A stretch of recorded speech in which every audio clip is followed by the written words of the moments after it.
जब भी दो देशों के बीच जंग की बात होती है तो हमें लगता है टैंक चलेंगे, मिसाइलें गिरेंगी या सैनिक बॉर्डर पर आमने सामने होंगे। लेकिन आज सच्चाई बिल्कुल इसके उलट है। सच्चाई ये है कि आज पहली जंग जो लड़ी जाती है वो कंप्यूटर स्क्रीन पर लड़ी जाती है। बिना एक भी गोली चलाए किसी देश की बिजली, बैंक, एयरपोर्ट और डिफेंस सिस्टम कुछ ही मिनटों में ठप कर दिए जाते हैं। और ये सब जो करते हैं उन्हें ही कहते हैं हैकर्स। तो सवाल यह है कि दुनिया में सबसे बड़ी हैकर्स की सेना किस देश के पास है जिसका नाम हर साइबर अटैक में सामने आ जाता है। नमस्कार, मैं हूं अश्वनी राजपूत और आप देख रहे हैं उत्तराखंड ब्रॉडकास्ट। आज हम बात करेंगे डिजिटल दुनिया की उस अदृश्य जंग की जहां सैनिक नहीं, हैकर्स हथियार उठाते हैं। आज किसी देश पर हमला करने का मतलब सीधे युद्ध घोषित करना नहीं हो जाता। आज हमला होता है जैसे बिजली गुल कर देना, बैंकिंग सिस्टमों को डाउन कर देना, मोबाइल नेटवर्क्स ठप कर देना और सरकारी डेटा को चोरी कर लेना। और देश को पता भी नहीं चलता कि हमला हुआ कब और किया किसने। वेनेजुएला केस इसका बड़ा उदाहरण है। रिपोर्ट्स की अगर माने तो अमेरिका ने वहां राष्ट्रपति की गिरफ्तारी से पहले बिजली और डिफेंस सिस्टम पर साइबर अटैक किए और पूरा सिस्टम ही पंगु कर दिया।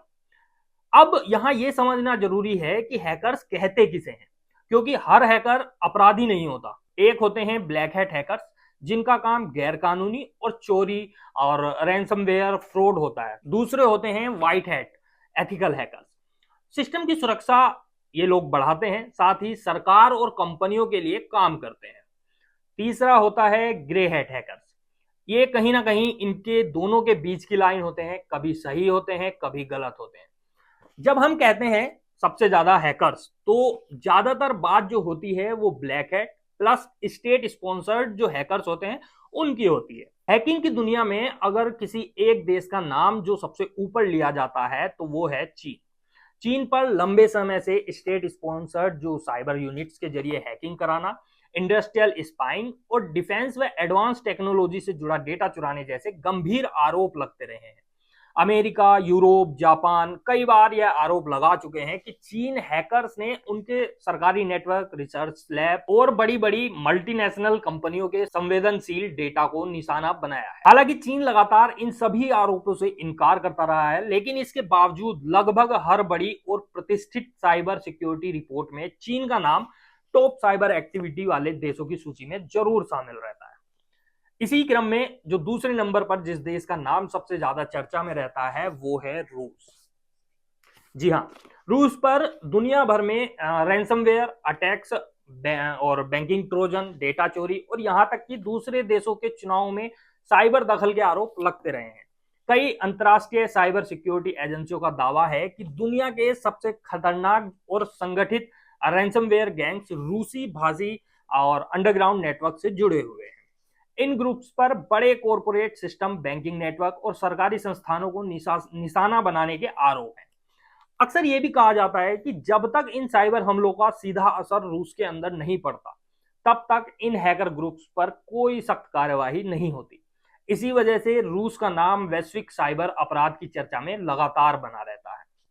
अब बात करते हैं उस देश की जो आकार और संसाधनों के लिहाज से भले ही छोटा हो, लेकिन साइबर युद्ध की दुनिया में सबसे खतरनाक खिलाड़ियों में गिना जाता है। उत्तर कोरिया।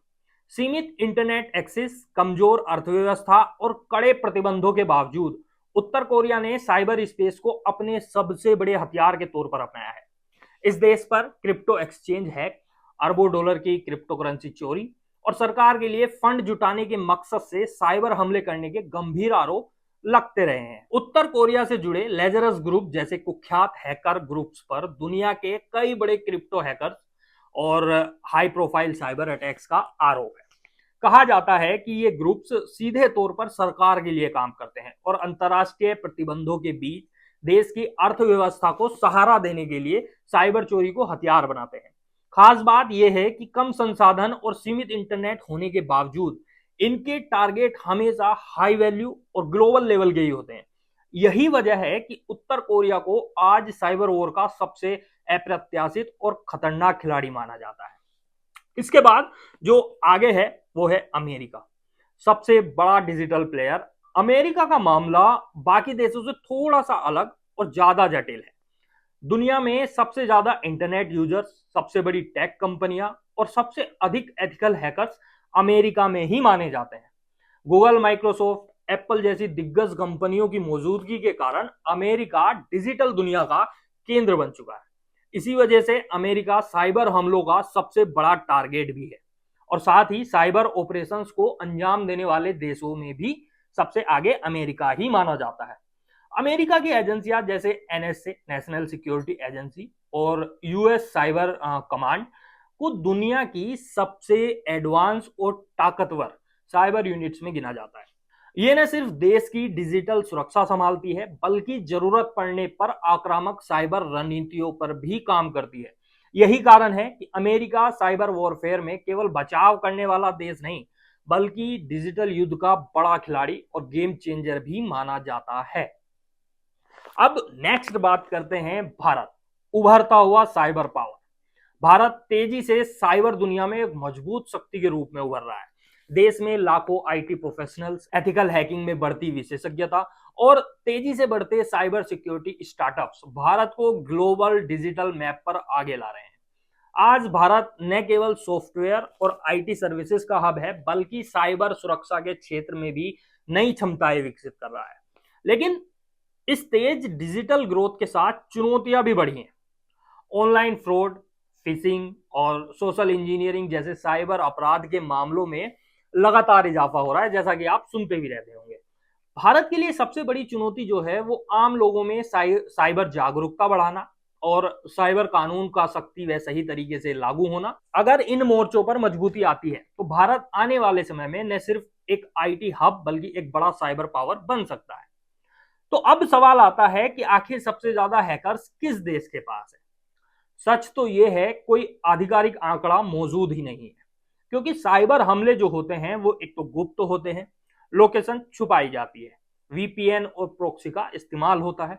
लेकिन रिपोर्ट्स और घटनाओं के आधार पर अगर रैंकिंग देखें तो पहले नंबर पर चीन, दूसरे पर रूस और तीसरे पर उत्तर कोरिया, इसके बाद अमेरिका और भारत।